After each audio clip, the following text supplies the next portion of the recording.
அன்பு தமிழ் உறவுகளுக்கு வணக்கம். நீட் தேர்வுக்கு எதிரான போராட்டம் நாளுக்கு நாள் தீவிரம் அடைஞ்சுகிட்டே வருது. இப்ப இந்த நீட் தேர்வுக்கு எதிரான மாணவர்களின் போராட்டம் தமிழ்நாட்டிலையும் சூடு பிடிக்க தொடங்கி இருக்கு. விடுமுறை நாள் என்பதனால பலரும் போராட்ட களத்துக்கு போய் நீட் தேர்வுக்கு எதிராகவும் போராடி கொண்டிருக்கின்ற மாணவர்களுக்கு ஆதரவாகவும் தங்களுடைய கருத்துக்களை தெரிவிச்சுக்கிட்டு இருக்கிறாங்க. போராட்டத்திலையும் ஈடுபட்டுக்கிட்டு இருக்கிறாங்க. இந்த நிலைமையில பல்வேறு கட்சியை சேர்ந்த பிரதிநிதிகளும் போராட்ட களத்துக்கு போய் போராடி கொண்டிருக்கும் மாணவர்களுக்கு ஆதரவாகவும் நீட் தேர்வை தடை செய்வது பற்றியும் தங்களுடைய கருத்துக்களையும் தங்களுடைய கட்சியின் நிலைப்பாட்டையும் விளக்கி பேசிக்கிட்டு இருக்கிறாங்க. நேற்று மாலை கூட நாம் தமிழர் கட்சியின் சார்பாக மாநில இளைஞர் பாசறை ஒருங்கிணைப்பாளர் அன்பு நண்பர் இடும்பாவனம் கார்த்தி போராட்ட களத்துக்கு போய் நீட் தேர்வு விவகாரத்தில் நாம் தமிழர் கட்சியின் நிலைப்பாட்டை விரிவாக விளக்கி பேசினாரு. மாணவர்களோட போராட்டத்தை ஆதரித்தும் பேசிட்டு வந்தாரு. இந்த நிலைமையில இந்த நீட் தேர்வுக்கு எதிரான போராட்டத்தை எப்படியாவது கொச்சைப்படுத்தி விட வேண்டும். இந்த போராட்டத்திற்கு ஒரு கட்சியின் சாயலை புகுத்தி ஒரு குறிப்பிட்ட கட்சியின் முத்திரையை குத்தி இது அந்த கட்சியோட வேலைதான், அவங்க தான் இந்த போராட்டத்தை நடத்திக்கிட்டு இருக்கிறாங்க அப்படின்னு சொல்லி இந்த போராட்டத்தையே எப்படியாவது முடக்கிவிட வேண்டும் அப்படின்னு ஆளும் தாவேகா தரப்பிலிருந்து சில சதி திட்டங்கள் அரங்கேற்றப்பட்டிருக்கு. குறிப்பா தாவேகா கட்சிக்காரங்களை வச்சு அந்த சதி திட்டத்தை எல்லாம் செஞ்சா அது வெளிப்படையா தெரிஞ்சிடும் அப்படின்னு அவங்களுடைய ஆதரவாளரை வச்சு இந்த வேலையை தாவேகா தரப்பு செஞ்சிருக்கு. தாவேகாவோட தீவிர ஆதரவாளரான நடிகை ஷனம் ஷெட்டி அவர்கள் நேற்றைக்கு போராட்ட களத்துக்கு போய் போராடி கொண்டிருக்கின்ற மாணவர்களை கொச்சைப்படுத்தி பேசிட்டு வந்திருக்கிறாங்க. போராட்ட களத்துக்கு போனவங்க பேச தொடங்கும் போதே கோபத்தோட தான் பேசுறாங்க. ஆணவத்தோடையும் அகம்பாவத்தோடையும் ஏளனத்தோடையும் எல்லல் துணியிலையும் தான் அவங்க பேச தொடங்கினாங்க. நான் போராட்ட களத்துக்கு வந்தேன், தூர இருந்து சில பேர் பேசுனதை கேட்டேன், அவங்க எல்லாரும் வேண்டுமென்றே முதலமைச்சர் விஜய் அவர்களை கடுமையாக திட்டி பேசுறாங்க, விமர்சனம் பண்றாங்க. எனக்கு கோபம் வந்து நான் அந்த இடத்துல இருந்து போயிட்டேன். அதுக்கப்புறம் வெற்றிமாறன் சார் தான் என்ன கூட்டிக்கிட்டு வந்து பேச வச்சாரு. ரொம்ப நன்றி சார், நான் உங்களோட பெரிய ஃபேன் அப்படிங்கிறாங்க. அடுத்து கணக்கெடுக்க ஆரம்பிச்சுட்டாங்க. இங்க சிஜேபி கட்சியை சேர்ந்தவங்க எத்தனை பேர் இருக்கிறீங்க, அதாவது காக்ரோச் ஜனதா பார்ட்டியை சேர்ந்தவங்க எத்தனை பேர் இருக்கிறீங்க அப்படின்னு கேட்டாங்க. சில பேர் கையை தூக்கி இருப்பாங்க போல. என்னது இவ்வளவு பேர் தான் இருக்கிறீங்களா? அந்த டோனை கவனிங்க. என்னது இவ்வளவு பேர் தான் இருக்கிறீங்களா? எவ்வளவு நக்கலு. நான் எல்லாம் தாவேகாவோட சப்போர்ட்டர். எங்க கட்சியில எத்தனை கோடிக்கணக்கான தற்குறிகள், தொண்டர்கள், ரசிகர்கள் இருக்கிறாங்க தெரியுமா? நீங்க என்ன இத்தனை பேர் தான் இருக்கிறீங்க அப்படிங்கிற மாதிரி சிஜேபி கட்சியினரை பார்த்து நக்கலா பேசினாங்க. அடுத்து மாணவர்கள் எத்தனை பேர் இருக்கிறீங்க, அரசியல் கட்சி சார்பற்ற பொதுமக்கள் எத்தனை பேர் இருக்கிறீங்க, இதெல்லாம் உங்க வேலையா? இந்த கணக்கு எல்லாம் எடுக்கிறதுக்கு தான் ஷனம் ஷெட்டி அந்த போராட்ட களத்துக்கு போனாங்களா? அட்டனன்ஸ் எடுக்கிறது உங்க வேலையா மேடம்? நீங்க எதுக்காக அங்க போய் இந்த கணக்கை எல்லாம் எடுக்கணும்? கேட்டா நான் வந்து எந்த ஒரு அரசியல் சார்பற்ற பொதுமக்களாத்தான் பேச வந்திருக்கிறேன், மாணவர்களோட போராட்டத்தை ஆதரிச்சு பேச வந்திருக்கிறேன் அப்படிங்கிறாங்க. அப்படி ஒண்ணும் தெரியலையே. அதிகபட்சம் 2 நிமிஷம் பேசி இருப்பீங்க. அதுலயே நீங்க யாரு, எந்த கட்சியோட ஆதரவாளர், நீங்க என்ன மோட்டிவ்ல பேசுறீங்க அப்படிங்கிறது எல்லாமே வெளிப்படையா தெரிஞ்சு போச்சே. பேசும்போது சொன்னாங்களே, சில பேர் மாணவர்களோட இந்த போராட்டத்தை தங்களுடைய அரசியல் லாபத்திற்காக பயன்படுத்திக்க பாக்குறாங்க, தங்களுடைய அரசியல் அஜெண்டாவுக்காக இந்த போராட்டத்தை சில பேர் பயன்படுத்திக்க பாக்குறாங்க. எந்த அரசியல் லாபத்திற்காக, எந்த அஜெண்டாவுக்காக, யாரு மாணவர்களோட இந்த போராட்டத்தை பயன்படுத்திக்க பாக்குறாங்க? வெளிப்படையா சொல்லி இருக்கணும்ல. சொல்லி இருந்தா அவங்க யாரு, எதை மனசுல வச்சுக்கிட்டு இப்படி எல்லாம் பேசுறாங்க அப்படின்னு மக்களுக்கு தெரிய வந்திருக்கும். விஜய விமர்சனம் பண்ணத, விஜய கண்டிச்சத அவங்களால தாங்கிக்க முடியல. அத மறைமுகமா சுட்டி காட்டி திமுக கட்சிக்காரங்க தான் இந்த போராட்டத்தையே தூண்டி விட்டு இருக்கிறாங்க. அவங்க மாணவர்களோட இந்த போராட்டத்தை பயன்படுத்திக்க பாக்குறாங்க அப்படின்னு பேசுறாங்க.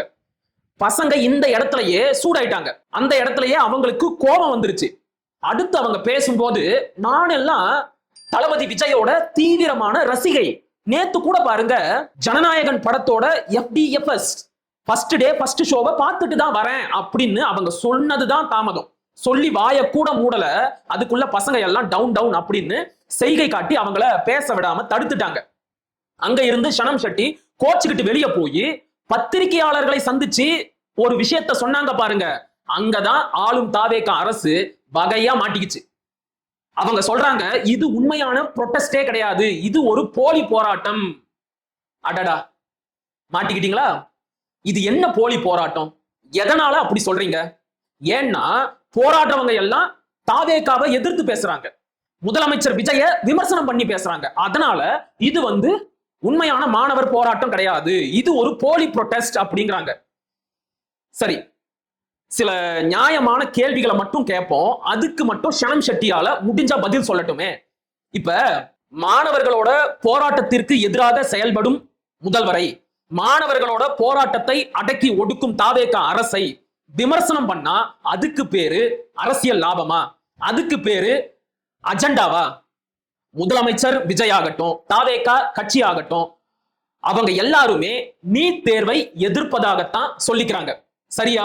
அப்படின்னா நீட் தேர்வை எதிர்த்தும் நீட் தேர்வில் நடந்த முறைகேட்டை கண்டித்தும் அந்த முறைகேட்டுக்கு பொறுப்பேற்று ஒன்றிய கல்வி அமைச்சர் தர்மேந்திர பிரதான் பதவி விலக கோரியும் போராடி கொண்டிருக்கின்ற மாணவர்களை ஆதரித்து ஏன் இதுவரைக்கும் முதலமைச்சர் விஜய் அவர்கள் ஒரு சொல்லை கூட வாயை திறந்து பேசல? அவர் நீட் தேர்வுக்கு எதிராகத்தானே இருக்கிறாரு. அப்படின்னா நீட் தேர்வுக்கு எதிராக போராடும் மாணவர்களை ஆதரித்து ஏன் பேசல? சரி, அவர் பேசல. நீட் தேர்வுக்கு எதிராக இருக்கும் கட்சி அப்படின்னு சொல்லிக்கிற தாவேகா கட்சி ஏன் நீட் தேர்வை எதிர்த்து நீட் தேர்வை ரத்து செய்ய சொல்லி தமிழ்நாடு முழுவதும் ஒரு மாபெரும் போராட்டத்தையும் ஆர்ப்பாட்டத்தையும் முன்னெடுக்கல? நீங்க தான் கோடிக்கணக்கில் இருக்கிறீங்களே, சிஜேபியை விட உங்களுக்கு தான் ஆள்பலம் அதிகமாச்சு. அப்படின்னா நீட் தேர்வுக்கு எதிராக ஒரு போராட்டத்தையும் ஆர்ப்பாட்டத்தையும் அறிவிச்சு தமிழ்நாடே ஸ்தம்பிச்சு போற அளவுக்கு ஒரு போராட்டத்தை முன்னெடுத்திருக்க வேண்டியது தானே, ஏன் செய்யல? நாம் தமிழர் கட்சி இன்னைக்கு போராடி இருக்கு, ஏன் தாவேகா போராடல? திமுக போராடி இருக்கு, அதிமுக போராட போறேன் அப்படின்னு அறிவிச்சிருக்கு. இதுவரைக்கும் நீட் தேர்வை எதிர்த்து நாங்களும் போராட போறோம் அப்படின்னு அறிவிக்காத ஒரே கட்சி தாவேகா. ஏன் நீங்க போராட மறுக்கிறீங்க? சரி, நீங்க தான் போராடல, குறைஞ்சபட்சம் போராடி கொண்டிருக்கின்ற மாணவர்களுக்கு ஆதரவாக போராட்ட களத்துக்கு பேசி இருக்கலாமே, தாவேகாவோட ஆதரவை போராட்டக்காரர்களுக்கு தெரிவிச்சிருக்கலாமே, ஏன் செய்யல? சரி, நீங்க எல்லாரும் ஜனநாயகன் படத்தோட FDFSல ரொம்ப பிஸியா இருந்துட்டீங்க. அதனால தான் முதலமைச்சர் விஜய் அவர்களும் போராடும் மாணவர்களுக்கு ஆதரவா பேசல, தாவேகா கட்சியும் எந்த ஒரு போராட்டத்திலையும் ஈடுபடல, போராடி கொண்டிருக்கும் மாணவர்களுக்கு ஆதரவாகவும் தாவேகா கட்சி நிக்கல. ஆனா குறைஞ்சபட்சம் போராடி கொண்டிருக்கும் மாணவர்களையாச்சும் தடுக்காம இருந்திருக்கலாமே, காவல்துறையை வச்சு குண்டு கட்டாக தூக்கிட்டு போய் கைது செய்யாம இருந்திருக்கலாமே, காவல்துறையை வச்சு மிரட்டி அடக்கி ஒடுக்காம இருந்திருக்கலாமே, ஏன் இதையெல்லாம் செய்யறீங்க? போராடுவது அப்படிங்கிறது அடிப்படை ஜனநாயக உரிமை, அதை கூட ஆளும் தாவேகா அரசு அனுமதிக்க மறுக்குது. அப்படின்னா நிச்சயமாக போராட்ட களத்தில் இருப்பவர்கள் அதை கண்டிச்சு பேசத்தான் செய்வாங்க, முதல்வர் விஜய் அவர்களை விமர்சிக்கத்தான் செய்வாங்க. அது உங்களுக்கு அரசியல் லாபமாகவும் அஜெண்டாவாகவும் பட்டா அதுக்கு நாங்க பொறுப்பாக முடியாது. இன்னொரு விஷயத்தை தெளிவுபடுத்திக்கணும், நடைபெறுகின்ற போராட்டம் என்பது யாருக்கு எதிரான போராட்டம்? ஒன்றிய பாஜக அரசுக்கு எதிரான போராட்டம், மோடிக்கு அமித்ஷாவுக்கு குறிப்பாக ஒன்றிய கல்வி அமைச்சர் தர்மேந்திர பிரதானுக்கு எதிரான போராட்டம். அதாவது லிட்டரலா தெளிவா சொல்லணும் அப்படின்னா தாவேகாவோட முதலமைச்சர் விஜயோட கொள்கை எதிரிகளுக்கு எதிரான போராட்டம் தான் இப்ப நடந்துகிட்டு இருக்கு. அப்ப முதலமைச்சர் விஜயும் தாவேகா கட்சியும் முழு மனதோட இந்த போராட்டத்தை ஆதரிச்சிருக்கணும். அவங்க கிட்ட இருக்கிற சமூக வலைதள வலிமையை பயன்படுத்தி இந்நேரம் பாஜகவிற்கு எதிரான மிகப்பெரிய கருத்துருவாக்கத்தை செஞ்சிருக்க முடியும், ஏன் செய்யல? உங்களுடைய கொள்கை எதிரியை எதிர்த்து மாணவர்கள் போராடுறாங்க, அவங்கள இந்த தாவேகா அரசு அடக்கி ஒடுக்குது. அப்படின்னா இதை நாங்க எப்படி புரிஞ்சுக்கிறது? நாங்க போராடுறது பாஜகவை எதிர்த்து, நீ ஏன் பயப்படுற? நீ ஏன் பயப்படுற? அப்ப நீ மறைமுகமா நீட் தேர்வையும் பாஜகவையும் ஆதரிக்கிறியா? இந்த கேள்வி வருமா வராதா? இல்ல இல்ல, நாங்க நீட் தேர்வை எதிர்க்கிறோம் அப்படின்னா ரைட்டு.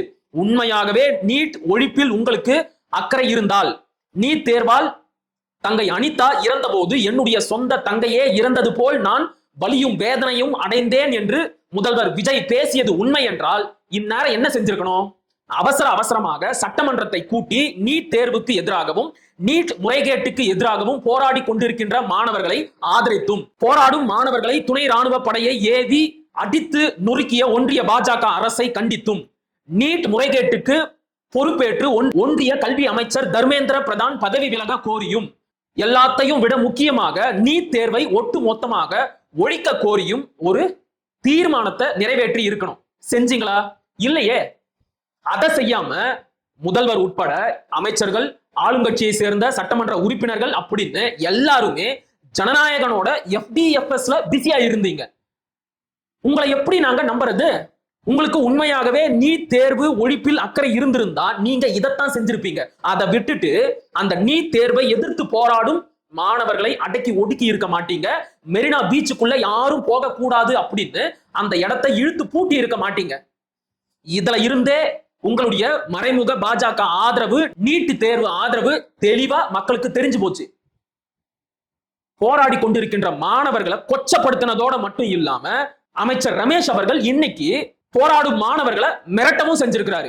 மாணவர்களோட போராட்டத்தை நாங்க ஆதரிக்கிறோம், ஆனா போராடுறதா சொல்லிக்கிட்டு முதலமைச்சர் விஜய் அவர்களை யாராச்சும் கொச்சைப்படுத்தினா அதையெல்லாம் நாங்க பார்த்துக்கிட்டு சும்மா இருக்க மாட்டோம், அதை எப்படி அடக்கி ஒடுக்கணும்னு எங்களுக்கு தெரியும் அப்படிங்கிறாரு. என்ன பண்ணுவீங்க அமைச்சர் ரமேஷ் அவர்களே? என்ன பண்ணுவீங்க? ஏற்கனவே பழனி கோவில் நில விவகாரத்துல காவல்துறையை வச்சு கேஸ் போடுவேன், கைது பண்ணுவேன் அப்படின்னு மிரட்டி உயர் நீதிமன்றத்துல நேத்து கொட்டு வாங்கினது பத்தாதா? இப்ப போராடும் மாணவர்களை மிரட்டி அவங்க மத்தியிலையும் அசிங்கப்படணுமா, அவமானப்படணுமா? ஆனா ஒண்ணு மட்டும் தெளிவா தெரிஞ்சு போச்சு பாருங்க, இந்த பாஜகவும் தாவேகாவும் ஒண்ணுதான். பாஜக எப்பவுமே தங்களுக்கு எதிரான போராட்டத்தை எல்லாம் ஏதாச்சும் ஒரு முத்திரை குத்தி அடக்கி ஒடுக்க பார்ப்பாங்க. இது அந்நிய நாட்டு சதி, அந்நிய நாட்டு கைக்கூலிகளின் திட்டமிட்ட வேலை, இது சீன கைக்கூலிகளின் சதி அப்படின்னு பேசி போராட்டத்தையும் போராடுகின்றவர்களையும் கொச்சப்படுத்துவாங்க. இன்னைக்கு தாவேகாவும் அதே வேலையைத்தான் செய்யறாங்க. போராடுகின்ற மாணவர்கள் மேல ஒரு கட்சி சாயத்தை பூசி அவங்களுக்கு ஒரு முத்திரை குத்தி அவங்களோட போராட்டத்தை கொச்சப்படுத்த பாக்குறாங்க. அந்த போராட்டத்தையே மொத்தமா முடக்க பாக்குறாங்க. ஆடுங்க, எவ்வளவு ஆடுறீங்களோ ஆடுங்க. உங்களோட ஆட்டத்தை எல்லாம் மக்கள் பார்த்துக்கிட்டு தான் இருக்கிறாங்க. உங்களை நம்பி ஓட்டு போட்டவங்க எல்லாம் இப்ப யோசிக்க ஆரம்பிச்சுட்டாங்க. ஐயோ தப்பு பண்ணிட்டோமோ, தப்பான ஆளுக்கு ஓட்ட போட்டுட்டோமோ அப்படின்னு இப்ப யோசிக்க ஆரம்பிச்சிருக்கிறாங்க. இறுதியா ஒண்ணு மட்டும் சொல்லிக்கிறேன். கடந்த 2 மாசத்துல முதலமைச்சர் விஜயாலையும் ஆளும் தாவேக அரசாலையும் தமிழ்நாட்டுக்கு மிகப்பெரிய அவமானமும் அசிங்கமும் ஏற்பட்டு இருக்கு. பொதுவா இப்படிப்பட்ட போராட்டங்கள் அப்படின்னா அதை தமிழ்நாடு தான் முதல்ல முன்னெடுக்கும். இந்த நீட் தேர்வுக்கு எதிரான போராட்டத்தை இந்தியாவிலேயே முதலாக முன்னெடுத்தது தமிழ்நாடு தான். ஆனா இன்னைக்கு வட மாநிலத்தை சேர்ந்த இளைஞர்கள் மிக தீவிரமான போராட்டத்தை முன்னெடுத்துக்கிட்டு இருக்கிறாங்க. ஒன்றிய கல்வி அமைச்சர் தர்மேந்திர பிரதான் பதவி விலகியே ஆகணும் அப்படின்னு உறுதியா போராட்ட களத்துல நிக்கிறாங்க. தமிழ்நாட்டு இளைஞர்கள் என்ன பண்றாங்க? முதலமைச்சர் விஜய் அவர்கள் நடித்த அவருடைய கடைசி படமான ஜனநாயகன் படத்தை பாக்குறதுக்கு திரையரங்களை முண்டி அடிச்சுக்கிட்டு நிக்கிறாங்க. நடுத்தெருவுல முதலமைச்சர் விஜயோட கட் அவுட்டுக்கு பால் அபிஷேகம் நடத்துறாங்க. கோழி ஆடு எல்லாத்தையும் பலி கொடுத்து ரத்தத்தால அபிஷேகம் நடத்துறாங்க. இப்படி எல்லாம் பண்ணாதீங்கப்பா அப்படின்னா நாம தான் ஆளுங்கட்சியே, நம்மளை எவன் கேட்பான் அப்படின்னு திமிரா பேசுறாங்க. இதையெல்லாம் பார்த்துட்டு வட மாநிலத்தை சேர்ந்தவர்கள் தமிழ்நாட்டு இளைஞர்களை பார்த்து காரி துப்புறாங்க. இப்படி ஒரு அசிங்கத்தையும் அவமானத்தையும் முதலமைச்சர் விஜய் அவர்களும் தாவேகா கட்சியும் தமிழ்நாட்டுக்கு தேடி கொடுத்திருக்கிறாங்க. தமிழர்களோட போராட்ட குணத்தையே ஒட்டு மொத்தமாக முடக்கி போட்டாங்க. இவர் தான் மிகப்பெரிய தேவ தூதராச்சே, இவர் எல்லாத்தையும் பார்த்துக்குவாரு அப்படின்னு நம்பி ஓட்டு போட்டாங்க. இவர் புடிச்சு வச்ச பிள்ளையாராட்டம் அம்முன்னு உக்காந்துங்கிறாரு. அப்ப மக்கள் கொதித்தெழுந்து வீதிக்கு போராடத்தான் செய்வாங்க. நீங்களும் எதுவும் செய்ய மாட்டீங்க. மக்கள் போராடினா அதையும் விட மாட்டீங்க. மக்களை மிரட்டுவீங்க அப்படின்னா இதெல்லாம் எவ்வளவு பெரிய திமிர்த்தனம். ஆடுங்க, நல்லா ஆடுங்க.